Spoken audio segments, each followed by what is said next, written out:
সানি লিওনের বিরুদ্ধে কেন ক্ষেপলেন পুরোহিতরা? বলিউড তারকা খ্যাত সানি লিওনের উপর এবার ক্ষেপেছেন দেশটির পুরোহিতেরা। সম্প্রতি দেশটির এক বিখ্যাত গান মধুবন মে রাধিকা নাচের সঙ্গে নেচেছেন সানি লিওন, আর এতেই মহাবেজার ভারতবর্ষের ধর্মগুরুরা।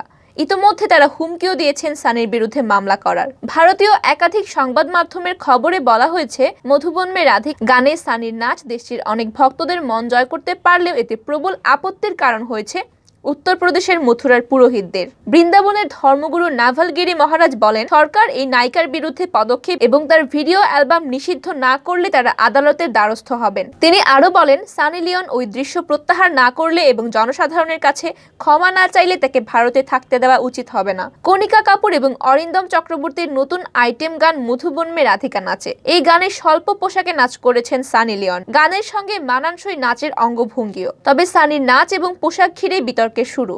কেউ কেউ বলছেন রাধা নটি ছিলেন না, আবার কেউ লিখেছেন মধুবনে রাধিকা এমন অশ্লীল নাচ করতেন না, যার কারণে মিউজিক ভিডিওটি নিষিদ্ধ করার দাবি তুলেছেন অনেকে। ভারতীয় গণমাধ্যম এনডিটিভি বলেছে, রাধাকৃষ্ণের প্রেম কাহিনী নিয়ে এই গানে সানি লিওনের নাচ সনাতন ধর্মাবলম্বীদের অনুভূতিতে আঘাত দেওয়ার অভিযোগ তুলেছেন অনেক নেটিজেন।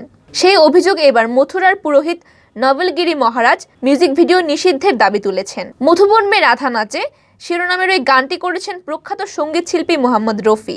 জানা গেছে 1960 সালে কোহিনূর চলচ্চিত্রে গানটি গেয়েছিলেন তিনি। সম্প্রতি সারেগামা মিউজিক এই গানটির নতুন মিউজিক ভিডিও মধুবন শিরোনামে প্রকাশ করে। অনেকের মতে পুরনো মধুবন গানে রাধাকৃষ্ণের আধ্যাত্মিক প্রেমের গল্প ফুটে উঠেছিল, তবে এই নতুন গানে প্রেমের পরিবর্তে অন্য কিছুকে প্রকাশ্যে আনা হয়েছে। শুধুই অভিযোগ নয়, সোশ্যাল মিডিয়ায় এই গানকে বয়কট করার জন্য হ্যাশট্যাগে টুইট করেছেন অনেক নেটিজেন। তবে এখনও ওই গানের নির্মাতারা বিতর্ক নিয়ে কোনো মন্তব্য করেননি।